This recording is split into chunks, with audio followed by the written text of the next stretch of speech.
In an emergency, time is critical. Well, now you can text 911 for help, but not everywhere. In fact, we've found that you'd have to drive hundreds of miles to successfully text 911. Paulding County, Georgia, behind me here, some 380 miles from Jacksonville. That's the closest 911 call center now taking texts.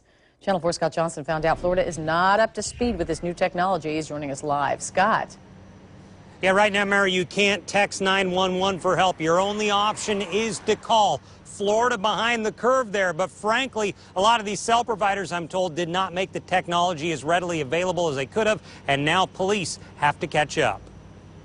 For the first time today in America, you can text 911, but only parts of America, because while 4 major cell carriers now offer the ability to text 911, Florida is behind the curve.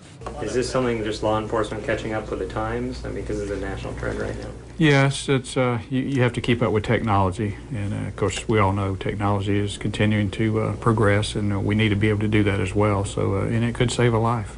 I sat down with Nassau County Sheriff Bill Leeper. Like every other county in Florida, they have yet to adopt the technology to text to 911, but he expects it to come and be installed later this year. Well, right now our 911 system is at end of life. We've applied for a rural county grant that we've been accepted by, and we're going to change our system hopefully by the end of the year to be able to accept text messaging. Most other counties in our area told me the same thing. In this statement from the Jacksonville Sheriff's Office, they say the 911 phone capability was not designed nor intended to accommodate text to 911 calling.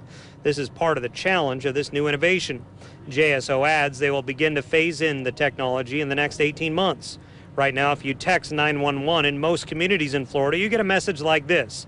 Please make a voice call to 911. There is no text service to 911 available at this time. But Sheriff Leeper says when the technology is finally installed, it could be useful in some cases. It's new technology. Of course, it would be good in situations where someone is hard of hearing or unable to speak, or maybe in a situation where it may be more dangerous to speak out loud. And experts in the technology of this say that if this ever becomes a reality in our area, keep in mind, sometimes because the cell reception texts can be delayed, and it's always preferable to call 911 if you can. Don't expect an instantaneous response always to text messages. We're live tonight. Scott Johnson, Channel 4, the local station. So Scott, you say you've spoken to a number of counties in our area about implementing this. What are they saying? What's the time range that you're hearing for it to be installed? Well, Mary, as I said, Duval's within 18 months. St. John's and Nassau I also spoke with. They're hoping by the end of the year. Didn't hear back from Clay. Baker County just says it's a ways off as well. Mary? All right, Scott Johnson reporting to us live.